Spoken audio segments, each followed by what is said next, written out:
नमस्कार मित्रांनो, ration card धारकांसाठी मोठी बातमी आहे। आता रेशन कार्ड मध्ये मोठा बदल होणार आहे। रेशन कार्ड आता नव्या स्वरूपात येणार आहे।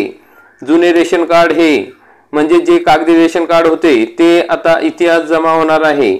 म्हणजे आता आपल्याला रेशन कार्ड धारकांना ई शिधापत्रिका मिळणार आहे, म्हणजे ई रेशन कार्ड मिळणार आहे। मग हे ई रेशन कार्ड कशा पद्धतीने मिळणार आहे, कुठे मिळणार आहे, आपण काय करायला पाहिजे म्हणजे आपल्याला ई रेशन कार्ड मिळेल आणि त्यासाठी कोणकोणते कागदपत्रे लागतील, आपण कोणती प्रोसिजर फॉलो केली म्हणजे आपल्याला ई रेशन कार्ड मिळेल, यासाठी हा व्हिडिओ आपण संपूर्ण बघा। ही याविषयी सविस्तर माहिती या व्हिडिओमध्ये आपण बघणार आहोत।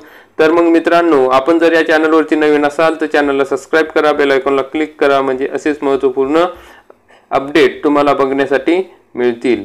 चला तर मित्रांनो बघूयात। तर पूर्वीपासून सुरू असलेले कागदी शिधापत्रिका आता इतिहास जमा होणार आहेत।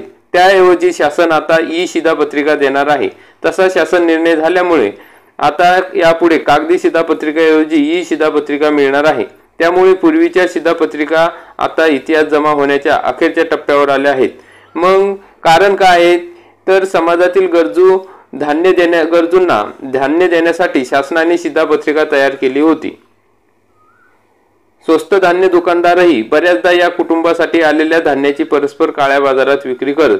या गैरकृत्यांना प्रतिबंध करणे आणि गरीब कुटुंबांना धान्य मिळण्यासाठी शिधापत्रिकांना 12 अंकी नंबर देण्यास सुरुवात झाली आहे। मग पुरवठा विभागाच्या देखरेखीखाली ही प्रक्रिया पार पाडली जात होती। ज्यांच्याकडे शिधापत्रिका आहेत त्यांना ई शिधापत्रिका करून घेण्याची सुविधा उपलब्ध राहणार आहे। तर मग ती आपण मोबाईल ॲप डाउनलोड करून या योजनेसाठी आवश्यक असलेली कागदपत्रे अपलोड करावी लागणार आहे। मग तहसील कार्यालयात पुरवठा निरीक्षक आणि तहसीलदार या कागदपत्रांची पडताळणी करून ई शिधापत्रिका मंजूर करणार आहेत। मग जे नागरिक संगणक साक्षर नाहीत, म्हणजे ज्यांना मोबाईल चालवता येत नाही किंवा कॉम्प्युटरचं नॉलेज नाही किंवा ज्यांना आपल्या मोबाईल ॲपमध्ये कागदपत्रे डाउनलोड करता येत नाही, अशांनी तहसील कार्यालय किंवा सेतू केंद्रात जाऊन ई शिधापत्रिकेसाठी जी कागदपत्रे लागतात ती अपलोड करता येणार आहेत। मग जे फाटके किंवा गहाळ झालेले किंवा जुने अगदी कागदी शिधापत्रिका धारकांनी नवीन दुय्यम प्रत काढून घ्यावी, म्हणजे जे आधी जुनं असेल आपल्याकडे नसेल त्यांनी दुय्यम प्रत काढून घ्यावी। तसेच ई शिधापत्रिका ही काढून घ्यावी। याकरिता ॲपवर तसेच ऑफलाईन दोन्ही पद्धतीने आपण ही ई शिधापत्रिका काढू शकतो।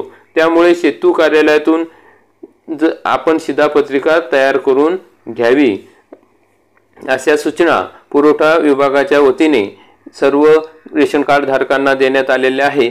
तरी मित्रांनो, आपण ई शिधापत्रिका काढून घ्यावीत, त्यामुळे आपल्याला पुढील धान्य घेण्यासाठी त्याचा फायदा होणार आहे। तरी मित्रांनो, आपण हा व्हिडिओ बघितला त्याबद्दल धन्यवाद। व्हिडिओला लाईक करा, चॅनलला सबस्क्राइब करा, बेल आयकॉनला क्लिक करा। चला तर भेटूया पुढील अशाच महत्त्वपूर्ण व्हिडिओमध्ये।